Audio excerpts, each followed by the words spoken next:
Hi, welcome to another video of La Creative Mama. My name is Victoria Martinez Azaro, and I am here once again sharing all things natural dyeing, eco printing, and DIY sustainable sewing. But today I want to focus the attention on the amazing possibilities that are available to us through the use of natural dyes. So when you use them correctly and you use the correct natural dyes can create amazing transformations. So you can create out of this white fabric beautiful hues of golden, in this case reds, oranges, bright pinks, purples. I mean, this is yarn, so it's slightly different, but it's the same colors. So the thing is, we do need to, when we talk about colorfast natural dyes, what we mean is natural dyes that are going to last. They're going to be long lasting. They're not going to fade away. They're not going to wash away. First of all, we need to use the natural dyes that have good qualities to themselves, that they have good dye in them, inherent dyeing properties.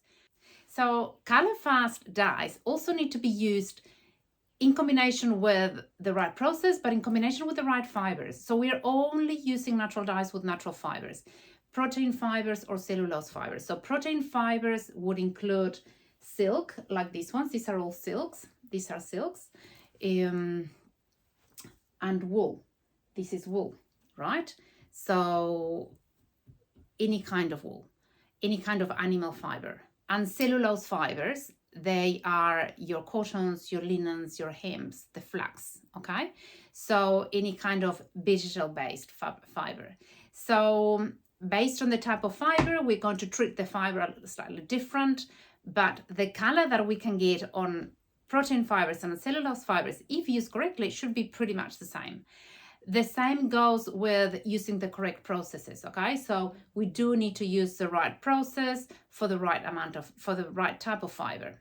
So there are a few things at play, but the main purpose, or my main intention with this video, is to share with you the possibilities that are available to us.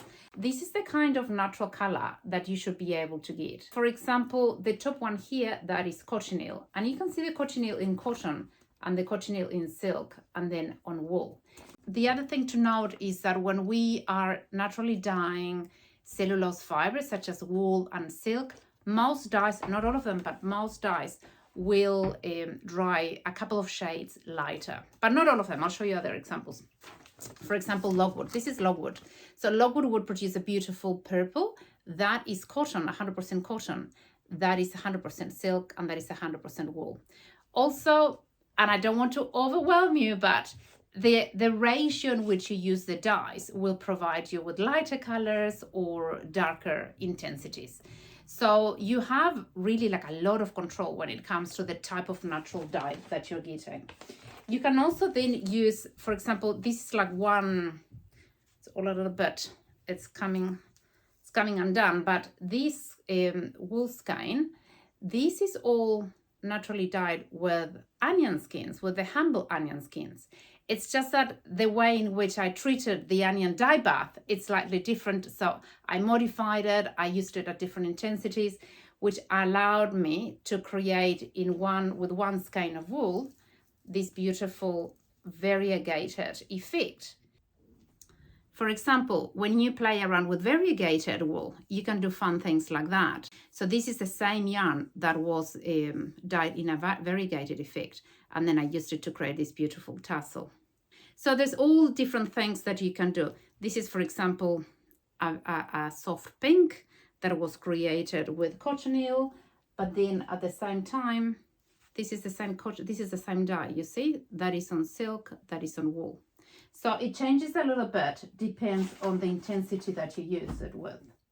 A very good example of using different types of fibers with the same dye is, for example, onion skins. So these scarves here, this is a white scarf that I started off with, and then this is onion skins, this is onion skin, this is onion skin. So as you can see, they're different yellows because I used, like with the variegated wool, I used it at different intensities and I modified it as well. But this is a panel that from one of the Creative Mama kimono tops. This is an eco-printed panel, but the base of it is a piece of calico, which is 100% cotton, and it was all dyed with onion skins. And this is a piece of knitted jersey cotton that has been dyed with onion skins as well. So as you can see, the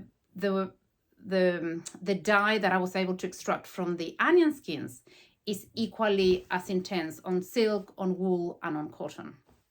Another amazing dye that I would like to share with you is eucalyptus. I mean, if you are lucky enough to live in a place where you get eucalyptus trees, any kind of variety, to be honest with you, they all work amazing. So this is the eucalyptus that I get locally here in New Zealand. It's all around my local parks. And is this variety the one that has these longish, curvish leaves? And this is a sample of merino wool yarn that I have. So the lighter bits are the actual color that I get from the eucalyptus. And then I did a variegated effect using an iron modifier. But as you can see here, this is the color that I normally get on silk. This is cotton, and on wool here. And as you can see, this is a long piece. This is a beautiful silk scarf that it's very long, that I dyed using eucalyptus. Now, the last week I taught a course here. I teach courses locally here in Auckland in New Zealand, and I had run out of this eucalyptus for my class. So I went ahead and I collected some leaves from my silver dollar tree, which I planted last year. There you go, the silver dollar, that is coming with some yarn there. This is onion skin dyed yarn. So I had never actually dyed solid color with the silver dollar, but I have used my silver dollars for many years to create beautiful prints. See, there you go. That's a print of the silver dollar, right? As you can see there. And so I knew that there was a lot of dye to be had from them. Let me show you the little leaves. See, that's a leaf in real life, and that's a print. Now, this scarf was printed 4 years ago, so it lasts the test of time. Everything that we teach here at La Creative Mama Academy, it lasts for a long, long time, like any other chemical dyes. So I had run off my eucalyptus for the class. So I went ahead and I grabbed a big bunch of leaves, and my tree needed to be trimmed because it was like impending on the neighbor's property. So look at the amount, like the beautiful color that I got. So that is from my humble little silver dollar eucalyptus leaves. The good thing about eucalyptus, and that's why I'm bringing it to your attention, is because in most countries you can get the little silver dollars as flower ornaments.